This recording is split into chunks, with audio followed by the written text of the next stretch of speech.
Welcome into the latest edition of the Stealing with the Boys podcast. I am your host, Junnie Riddle, here along with my boys, Jawuan Williams and Coach Campbell. Fellas, week one is in the books. Steelers were 3.5-point underdogs on the road against the Atlanta Falcons. They go in, not only get the job done, but they get the job done with 6 field goals coming from Chris Boswell, 3 of which were 50-plus yards. I got to be honest, me and Jawuan were there in Stadium. Trey, for whatever reason, had to miss out on the gang all going to their first game together, but whatever. But with that being said, we educated a lot of Falcons fans that they did not have the best kicker in the stadium. A lot of them felt like, Young Ho Koo was the best kicker in the stadium that day, and I had to let them know. I'm like, no, he's not. No, he's not. We have a guy named Chris Boswell. He's been here for almost 10 years. He's definitely going to outperform your guy, and he did.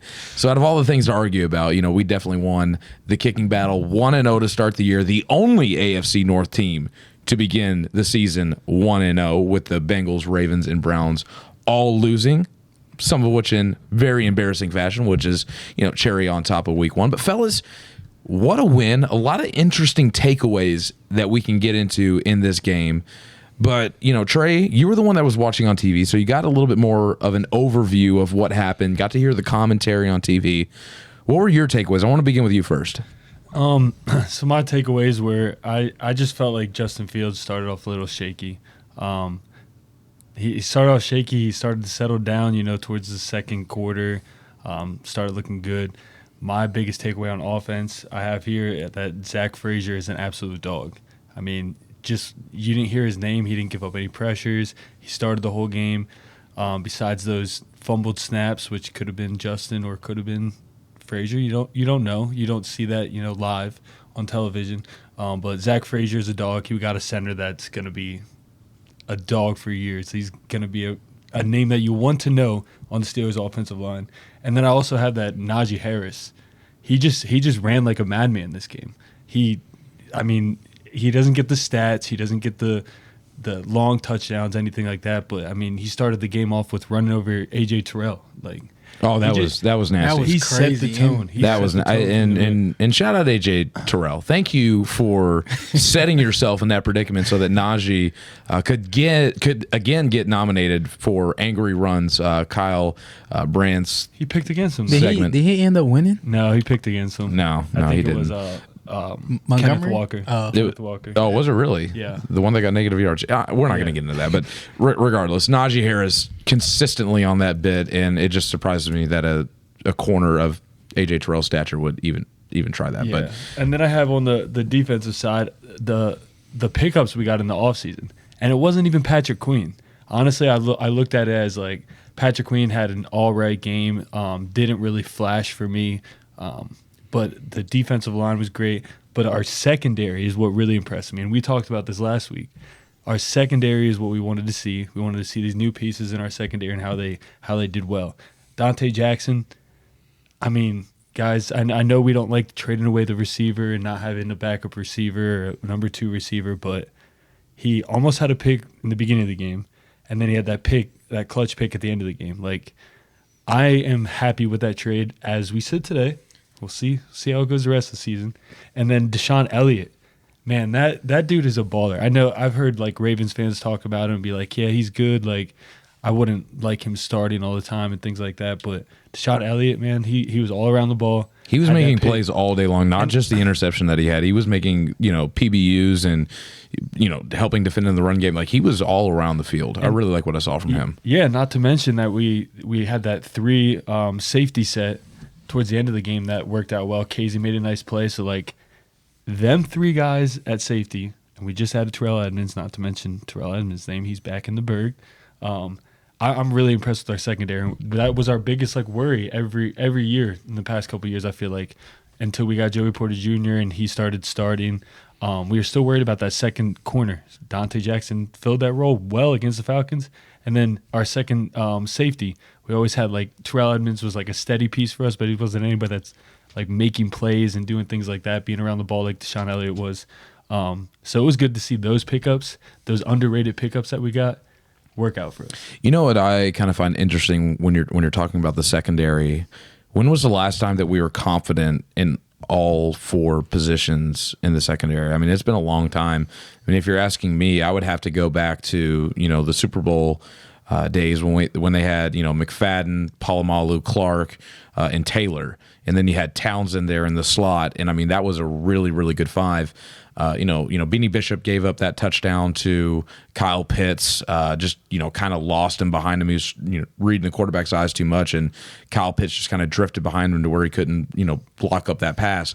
But really, I mean, the 4 we have right now is probably the best 4 in the secondary that we've had in a very long time. So now I'm going to move to Jawuan. Jawuan had significantly better seats than I. I was 4 rows from the top. The nose was bleeding a little bit, not too much. It's still in that stadium. Every seat's a solid seat. But Jawuan, you were in the 200s. You had a solid look at the game. What were some of your takeaways to kind of add on to what Trey started off with? Well, to start off, I'm just going to say that I predicted that the Steelers fan base, like us as a whole, was going to be 60-40, and it was really 60-40. I think that was very, very accurate. Yeah, it felt like a Steelers game the whole time. The most, like, it was crazy once I heard it was the 4th quarter, and they yelled defense like around the around the stadium. That actually started up by me. I didn't start it myself, but there was a guy a section over from me in the 3rd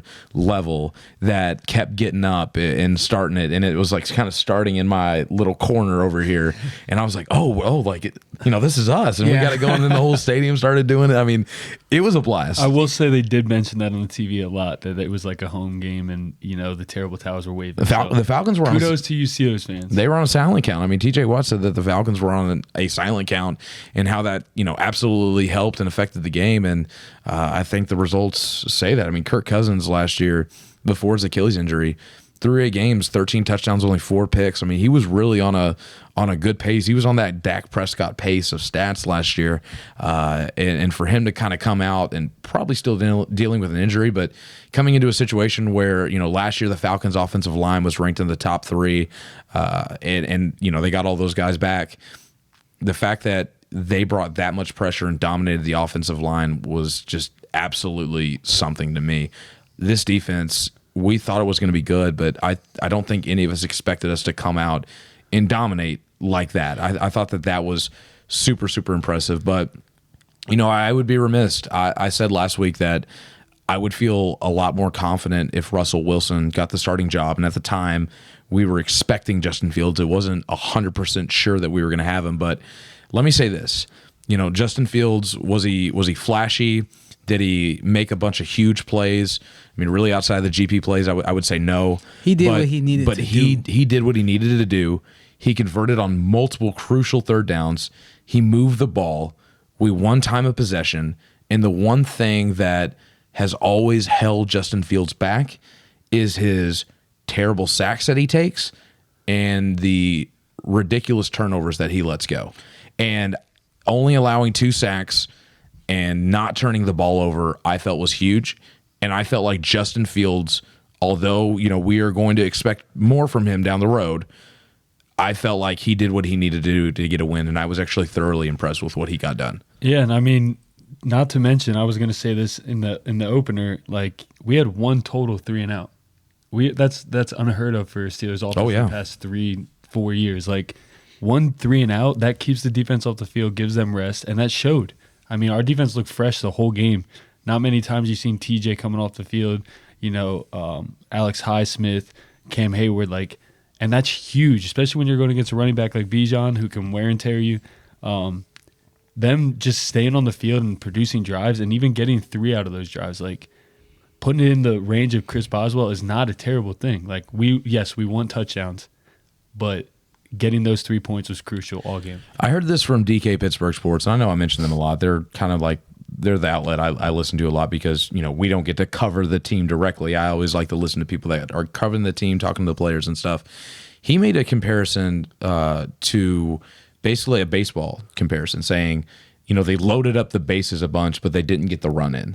But teams that consistently load the bases are eventually going to score. And I think that kind of solidifies exactly what this team, number one, did and will eventually do.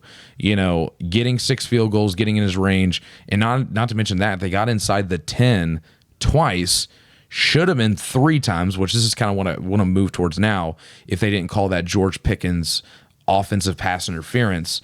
I mean, you're talking about 3 opportunities inside the 10-yard line. Eventually, you're going to capitalize on those.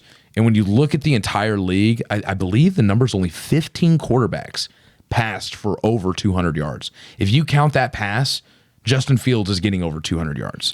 And so with that being said, I just think that with it being week 1, offenses around the NFL just not looking good in general, I was just very impressed with what we were able to do compared to what we've seen. I felt like where we started this year is, I mean, really outside of the Rudolph games, is better than where we ended last year. And I can say that with immense confidence. I say 2 things that I have for Justin Fields. One has something to do with Arthur Smith that we haven't even talked about yet. I think Arthur Smith had a pretty good game for a short week for Justin Fields not to know if he's a starter or not. So my thing is, for next game, of course, I think we should open up the playbook more for Justin. Not just show his athletic side, just show his arm. I understand, like, people on social media was talking about how Arthur Smith didn't let Justin Fields throw in the middle. Well, you have Bates and Simmons, 2 Pro Bowlers, safeties, going to come like Pat Freiermuth actually came out after the game and said that that was part of their offensive game plan. Exactly. So it's not as if they were avoiding it. I mean, they were literally game planning around a strength of the Falcons defense. And if there's one strength of that defense, it's that safety duo. I mean, Jesse Bates had 6 interceptions last year, and I know Justin Simmons had a bit of an off year last year, but the year before he had 6 interceptions. You're talking about 2 guys that are extremely good playmakers, and you're trying to avoid them. You got a young guy, new system, didn't know he was starting. I mean, he had a pretty good idea a couple days before, but didn't know for sure until about an hour and a half before the game. I wasn't upset with that at all. And now that he's getting a full body of work, more than likely, again, we don't know if Russ is going to play, but by what Tomlin said in his press conference and by Russell's participation up to this point, which is we're filming this on Wednesday night, it's seeming like Justin's going to get the call. You know, the fact that he's getting a full week's worth of work, knowing likely he's going to be the starter, I think that, you know, the difference in play and the expectation are both going to go up for what he's going to do. I called it last week. I said, I would want I would want Russell to start. But if Russell re-aggravates his calf in the middle of the game, I don't want that to happen, and then we're going to have to rely on Justin in the middle of the game. No, just start Justin. He won us a game on the road in hostile territory. Well, it really wasn't hostile territory, but he won us a game. Now, I understand it's the revenge tour for Russ, but still, you have to give the hot hand another game. And I'm glad you said that, Jawuan, because my next thing was giving Arthur Smith some kudos. Like, he went into the game, he started off a little conservative, and it showed. I mean, he was just trying to get Justin into a rhythm. He didn't really anticipate being the number one or being the starter for this game. So for him, on a short notice, getting him into a rhythm, starting to open it up towards the end. Before the second half, he opened it up a little bit, gave that shot to GP, which got us in field goal range. And then, the second half, I feel like he called the game pretty well. I mean, I seen a stat on X, and he was one of the highest rated OCs for this week.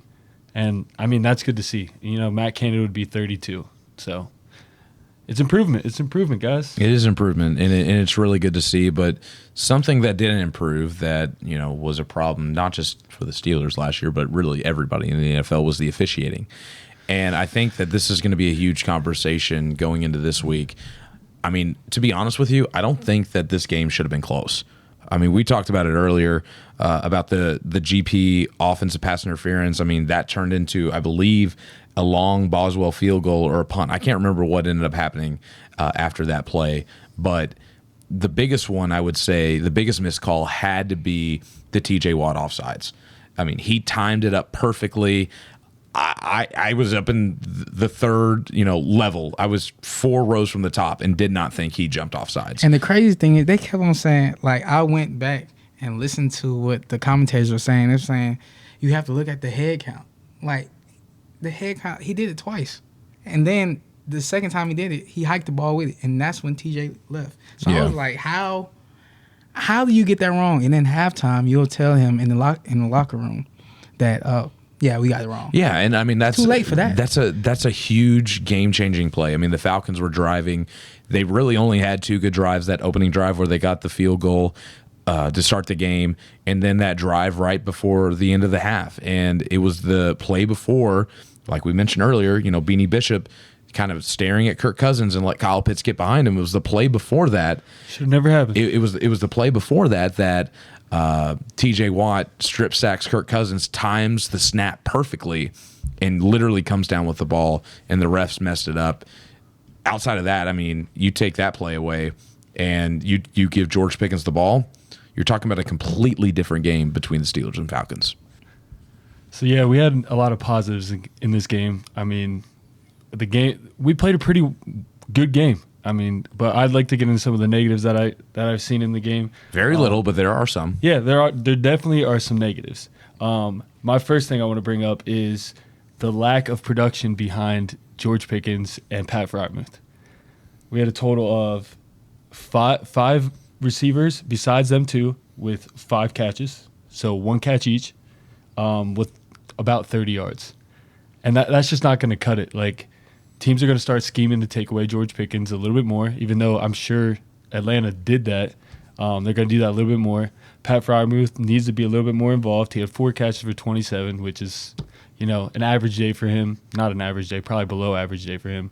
But I think the receiving core, like we've all talked about all offseason, is something that needs some improvement. Not to mention the blocking for the receivers on that screen pass for the third. Calvin Austin can't block. I mean that guy cannot block at all. I wanted to bring up this real quick. Like, we like Van Jefferson. We like what we think he can bring to the team, but we're missing that blocking ability that we had with Allen Robinson. Like, we underestimated what Allen Robinson brought in the blocking department.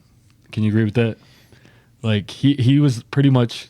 I mean, he didn't do much receiving-wise, but he had some really good blocks. Yeah, I can say that, but it's also hard, to put a guy out there and to not tell the defense what you're doing when he's just not a receiving threat at all. In this stage in his career, Allen Robinson was, he was toast. Yeah, no, I get in the that, but I'm receiving game. saying just having him out there blocking, like. But I mean, that's also for GP. That's that one wasn't thing a good block by GP either. Yeah, GP is known for his blocking. I would say once he starts off, if it's a run play, he'll push off. But like, come on, like if Justin Fields is getting you the ball and you're doing all these plays, the least you can do is block. And it was a 3rd down. It was 3rd and 1. You can at least block. That's my only thing with that. I don't really have that many. Well, I'm hoping, we saw the practice report. We didn't go over it yet, but Roman Wilson was known for blocking as well. And I kind of see him as like a Hines Ward type. Not going to put him on Hines Ward's level, but hopefully we can get him back, and that could. I am honestly very anxious to see him after seeing what the receivers did in that first game. Again, Atlanta's secondary overall is one of their strengths on their team, so we need to keep that into context. Maybe these guys look a little bit better. We're playing Denver this weekend. They have Pat Surtain, and he is probably one of the best corners in the league. Behind that, not a lot of things Levi that scare me. Wallace?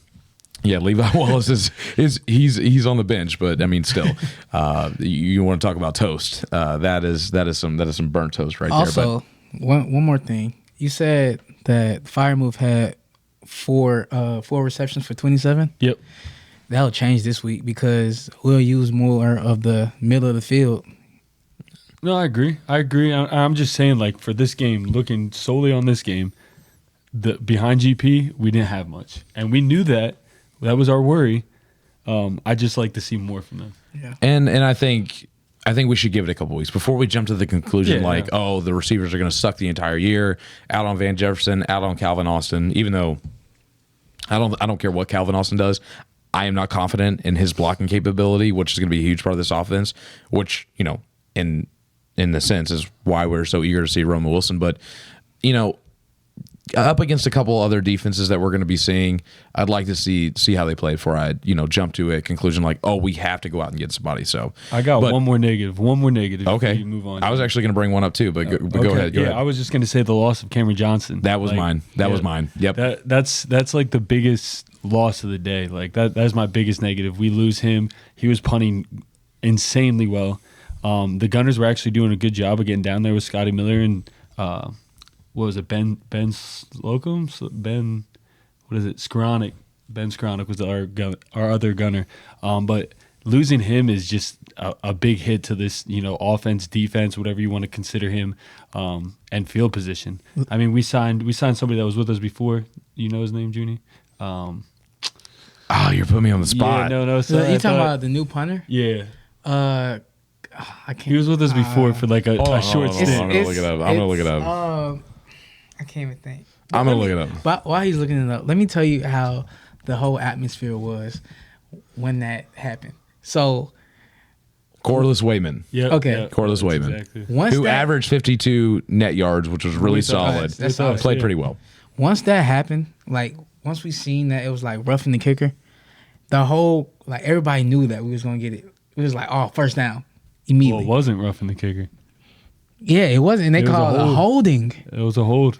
I mean, and to the respect of the officials, there was holding. Yeah, Killebrew held him and kind of pushed him in the kicker. Don't get me wrong, it was blatant holding on the play, but the fact that they didn't even call roughing the kicker when it was blatant roughing. I mean, I think that point was the point I lost my voice, and I had a headache at that point. So, but either way, no. I mean, honestly, you can make the argument that Cameron Johnston was our most, I shouldn't say most important acquisition, but I think it was the most significant upgrade. You go from a guy in Presley Harvin who was, either 30th to 32nd in almost every single category when it came to punting, and now you get a guy that was literally up there in the top 5 in the way that he could flip the field. I mean, throughout the game, we didn't punt much, but it looked really, really good. It looked like his leg is super powerful. I liked what we were seeing with that. The fact that he's already out game 1 is, to me, it's such a huge loss, because if this team is going to play how it played in Atlanta, flipping the field is going to be important, and that's just an extra weapon to help the defense. And you're talking. I just see it as a huge loss, and hopefully Waitman can come in here similar to how he did. I think I'm almost positive. I think he came in at the end of 21. I'm almost positive that it was the end of the 21 season, and he was punting the last couple of games of Ben Roethlisberger's career. But I do remember then, because we had Jordan Berry back then, that he was better than Jordan Berry, and I was like, this guy's actually punting really well. And then they drafted Presley Harvin. Yeah. And so that was kind of the change in things for me. But I'm glad that they went out and got him rather than going out and getting Presley Harvin. I will say that. Did you guys hold your breath when Chris Boswell went in the punt? No. Yes. Yeah, I 100% did, because I really didn't. If we lose him in any not with him not being able to do it. Losing him. Oh, no. Just losing Cameron Johnson like that, and then if Chris Boswell went down? I didn't even think of it like that. No, I did. I'm going to be honest. I love Boz. I'm a huge Boz advocate. I was worried about the punt. I really was. It was backed up. He was in the end zone, right? I know, but you're backed up in the end zone. Man. He is clutch, but he doesn't punt. And again, it doesn't necessarily matter. You're backed up in your own end zone.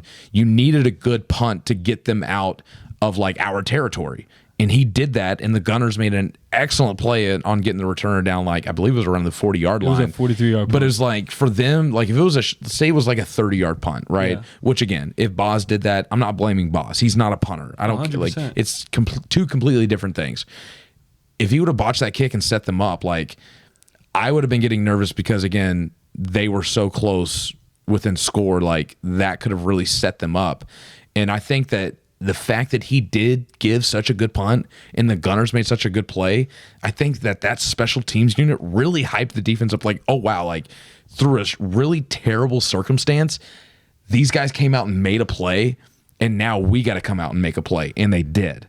And so for me, that's why I was super worried, because it's backed up I was worried in the about end it getting zone. hurt. It could have been a bad kick. Yeah. That's what I was worried about, because, you know, at that moment in time, the game was so close, and, you know, one bad play could have just changed the entire game. So that's where I was with that. But, you know, enough of this Atlanta game. I feel like we've kind of covered our bases here, you know, really, really well. It's time to talk about this matchup going into Denver. 4:25 kickoff Eastern, 3:25 Central. Guys, I'm not going to lie to you. I went back and watched the Broncos game throughout the entirety of it. This team looks really, really bad. Like, I know this. I know you look at the score. They go into Seattle. They only lose by 6. They put up 20 points, and you know, if you just look at it from that perspective, you're thinking, oh, you know, they're going to get a little bit better this week. They're going to be at home this week. That could be a scary matchup. I'm telling you right now that Seattle literally handed them, packaged it up, put a bow on it in the first half. 10 points. Like, it was crazy to me. I mean, the second play of the game, Geno Smith throws an interception to their middle linebacker, and no one else was around him. Like, it's like he just gifted them the ball. Bo Nix gets the ball, 3-and-out field goal, right? Then Bo Nix throws a terrible interception. Julian Love gets out the 1-yard line. Safety, right? Another play happened where the Broncos pinned them on special teams on the 1-yard line again. Another safety, right?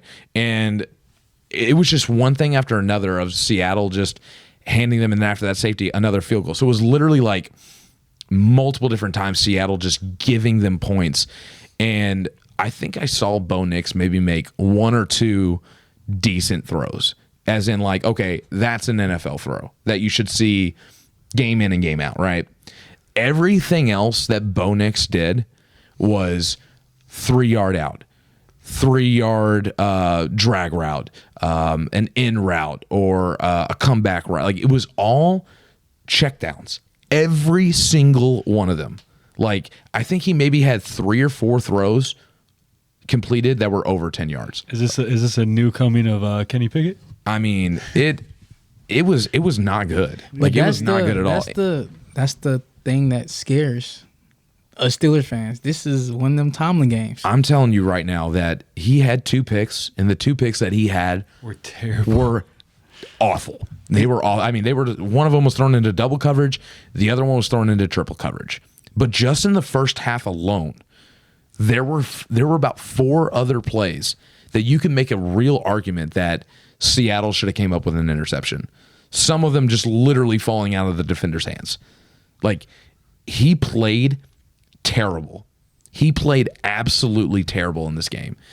And to Jawuan's point, like, we've seen this before. Yeah, that's what happened with us. They play terrible the week And before, then they bounce back against the so- Steelers and shock the Steelers.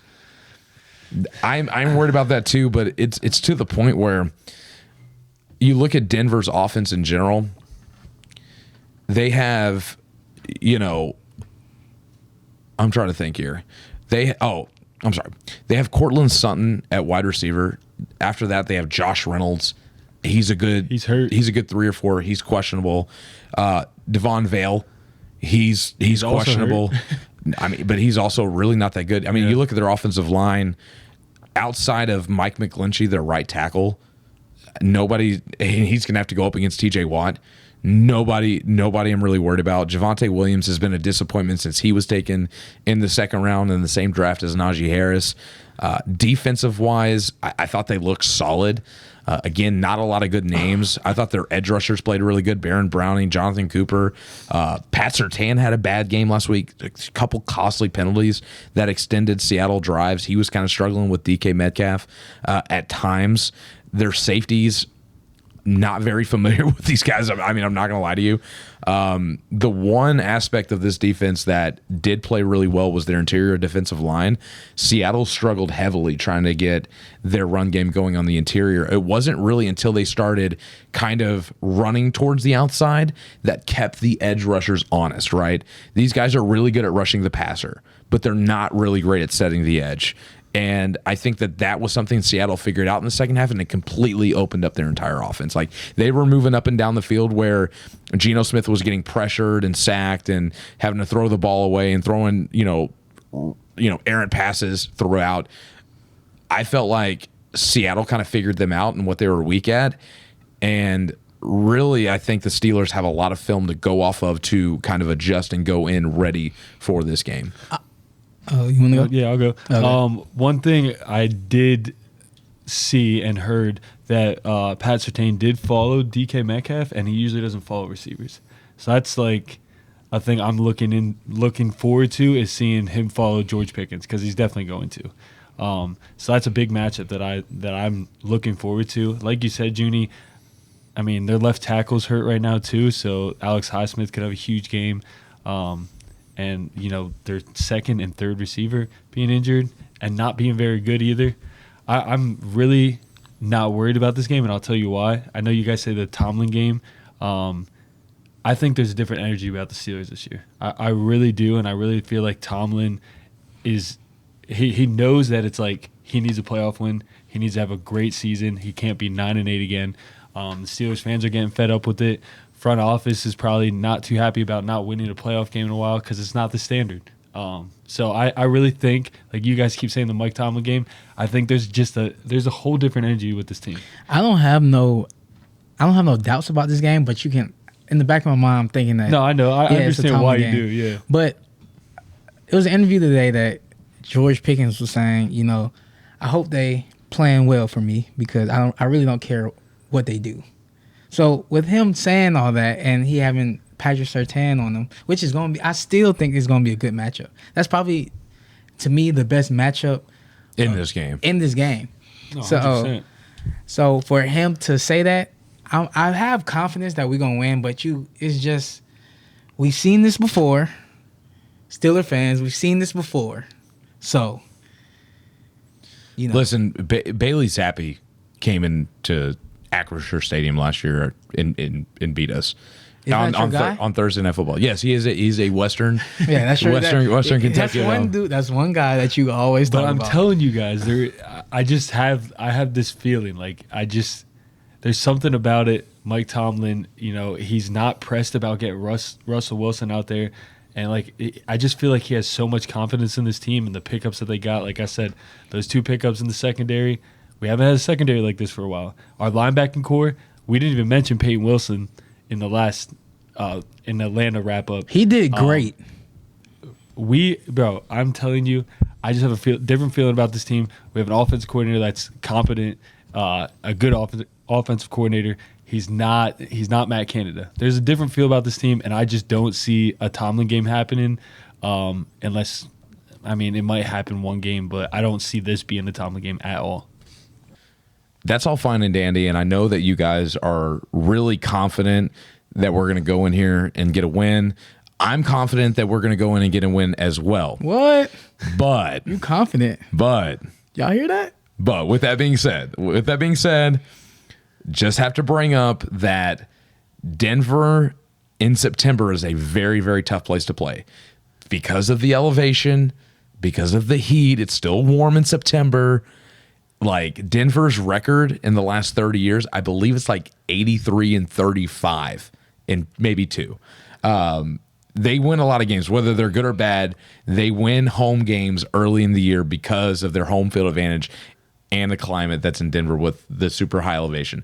You have to be very conditioned, hard to breathe, all those things. They have an advantage there. Did you see that they're making us wear our black jerseys too? They're wearing all white. Oh, are they really? Yeah. No way. I didn't know that. Yeah, we're wearing our black jerseys. They're wearing white. That's going to be weird. Yeah. That's going to be weird. They just wore white. I just wanted to point that out because you said about the weather and everything. We're gonna be in black jerseys and black. Ooh, helmets. that's And not actually, good. this- They're this- doing us dirty on I'm that. going to the game, so this will be my first time in Denver. Oh, So maybe- I was gonna go to that game too. Well, tell us how it feels to breathe up there. Let us know about that. And in the second advocate to this, and just to kind of wrap this up before we kind of get into our game predictions and our steal of the week, which we forgot about last week. We were super excited about going video. Completely forgot about our steal of the week, our final kind of betting segment where we make some predictions on that as well. But we have not won in Denver since 2009. It's the last time we won. So that means Tim Tebow beat us in the playoffs. Please don't bring that up. means Yeah, we that don't means bring that up. Peyton Manning in that opener, his first game as a Denver Bronco, they beat us. The game in 18, you were like, we were sitting there talking about it pre-show. You were like, didn't we beat them in 18 when Juju had that super long touchdown? I'm like, no. There was that whole controversy with AB and Big Ben and whose fault it was on the pick and the interception at the goal line. Like, there was a whole bunch of things that happened in that game and we lost. Like, we have always struggled in Denver, similar to how we've always struggled playing the Raiders on the road. That's also something to keep in mind. I know this is a really, really bad Broncos team and we should win, but those are just a couple aspects to keep in mind. Like, this isn't just going to be a cupcake walk to 2-0. Like, they got to be buttoned up and they got to be ready to go because there are some historical disadvantages for this team in Denver. But either way, segueing into that, let's get into our official game predictions. Week 2 against the Broncos on the road. We just talked about it. They'll be in the white jerseys, so that sunlight's going to be beaming down on them black jerseys in Denver. Don't like that. But Trey, kick us off. What is your score prediction? Who wins? I don't think I'm going to be surprised by who wins. The Steelers are winning this game. Okay. Okay. And this is my prediction. Okay. I think Chris Boswell has another big game. I think he has 4 field goals, and I think we scored 2 touchdowns. Okay, so that gives the Steelers 26. Okay, if I did the math right. Yeah, 26. And I think the Broncos sneak out 2 field goals. I don't think they score a touchdown. I really don't, unless they break one for a long pass, get lucky on one. I think that the Steelers win 26-6. Wow, that's a good one. And that hits the under, by the way. Hits the under. Well, I think this will be the first. I think we all agree that this will be the first time since 2009 that we win this game. I do have the Broncos getting at least 1 touchdown, so I got the score being 31-13. 31-13.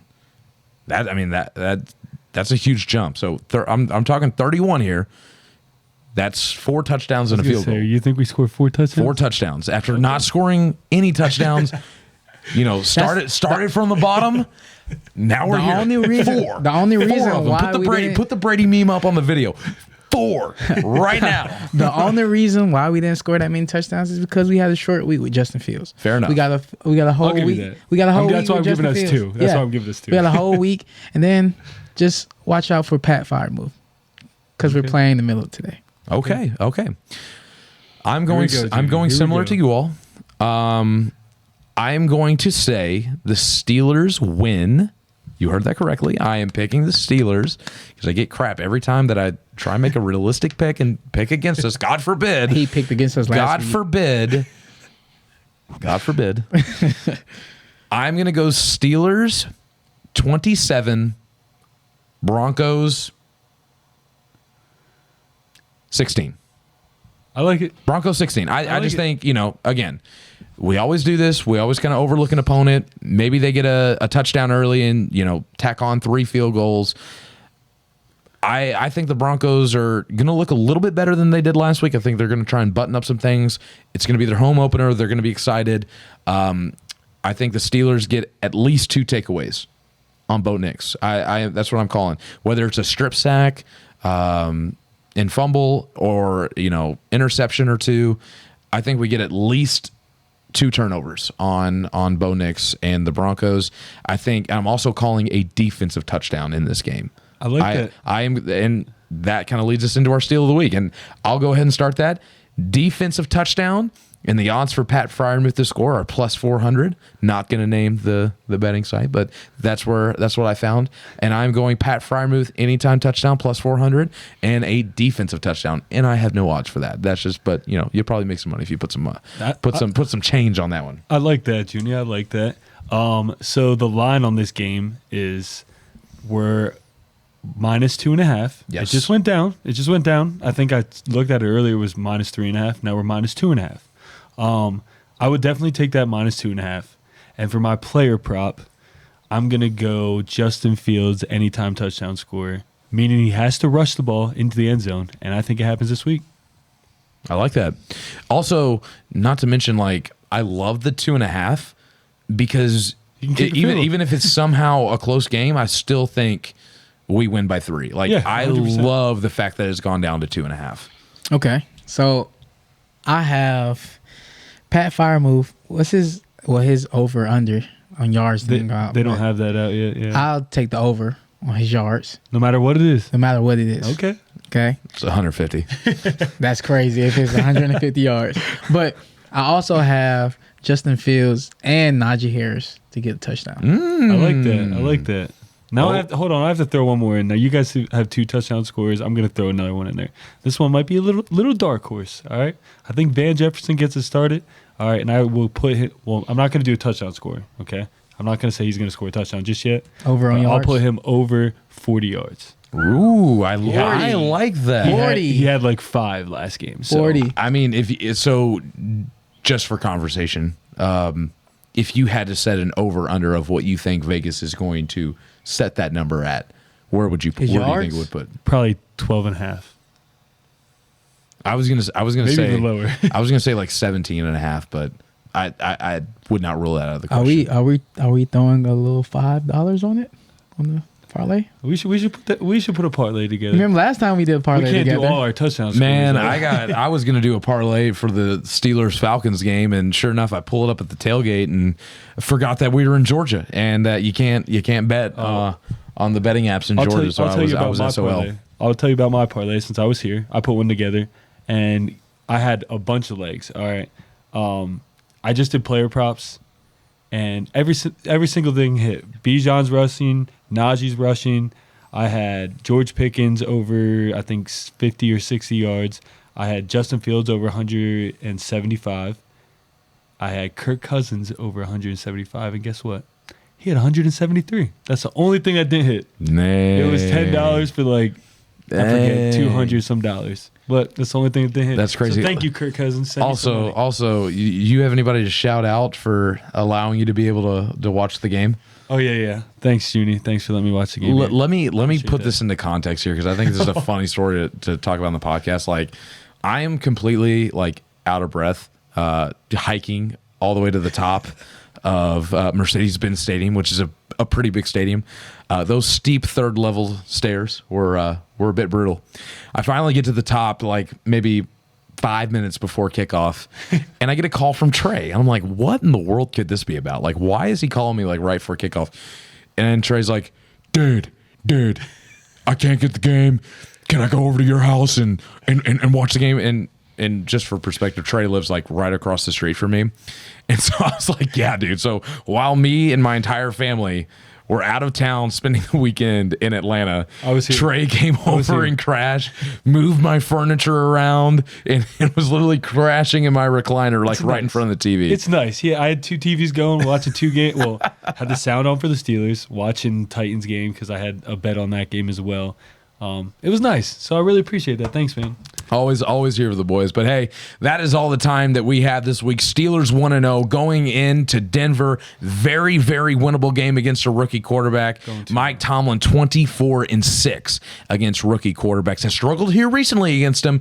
Can he get back on that winning track? We will see. Steelers with a super, super hot start. Cannot wait for this game this weekend. But for Stealing with the Boys, we are out. Like, share, subscribe, TikTok, all that stuff. YouTube, Well, X, Apple Podcast, Apple Facebook. Podcasts, Facebook. all over the place. We're on it. And I will say, to end it, TJ Watt is the best defensive player on the planet. Peace. Watt.